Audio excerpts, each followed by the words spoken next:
मैनपुरी विधानसभा के हम सभी कार्यकर्ता नेताओं का बहुत बहुत धन्यवाद और आभार प्रकट करना चाहता हूं।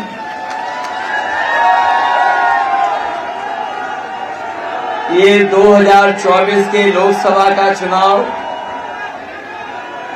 ये चुनाव न केवल हमारा आपका चुनाव है, बल्कि आने वाली पीढ़ियों का चुनाव है। जिस तरीके से कभी समुद्र मंथन हुआ था, उसी तरीके से ये 2024 संविधान मंथन का चुनाव है। एक तरफ वो लोग हैं जो संविधान को खत्म करना चाहते हैं, संविधान को बदलना चाहते हैं, संविधान के भक्षक हैं। दूसरी तरफ हम सब लोग हैं जो संविधान को बचा करके और संविधान की रक्षा करना चाहते हैं। और मुझे पूरा भरोसा है कि इस चुनाव में जो लोग संविधान बदलने निकले हैं, जो 400 पार का नारा दे रहे हैं, इस बार जनता ने मन बना लिया है कि संविधान बदलने वालों को बदलने का काम करेंगे और 400 पार वालों को 400 हरा करके देश में बदलाव लाने का काम करेंगे।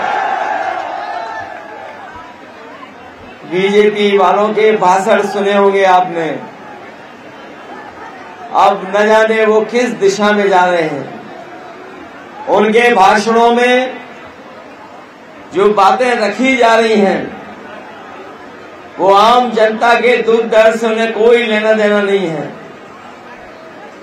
जो वादे किए थे भारतीय जनता पार्टी ने, वो सब वादे भारतीय जनता पार्टी ने भुला दिए हैं।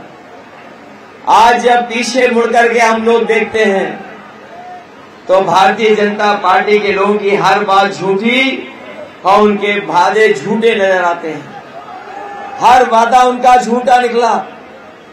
जो किसानों से कहा उन्होंने कि किसानों की आय दोगुनी हो जाएगी, यहाँ हमारे किसान भाई बैठे हैं, खेती करने वाले हैं, अपना खून पसीना बहा करके लागत को लगा करके खेती कर रहे हैं। इस महंगाई में भी डीजल पेट्रोल से लेकर के जरूरत सामान को खरीद करके महंगे बीज अपनी फसल तैयार करते हैं, लेकिन जब फसल की भाव लेने जाते हैं तो जिस सरकार ने आय दोगुनी की बात की थी, आज हमारे किसानों की पैदावार और खेती घाटे का सौदा हो गई है।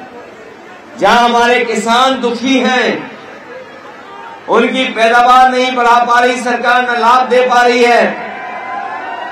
और एक समय याद होगा आपको, सरकार का 3 काले कानून लेकर के सरकार आई थी, और वो तीनों काले कानून ऐसे थे कि अगर किसानों के ऊपर वो तीनों काले कानून लागू हो गए होते तो हमारे किसानों की जमीन छिन जाती और पैदावार की जो कीमत मिलनी चाहिए थी, जो सरकारी एमएसपी, वो भी हमारे किसानों को नहीं मिलती। ये बड़े बड़े उद्योगपति, बड़े बड़े कारखाने चलाने वाले न केवल खेतों की तरफ देख रहे होते, बल्कि हमारी पैदावार की भी लूटने का काम करते हैं।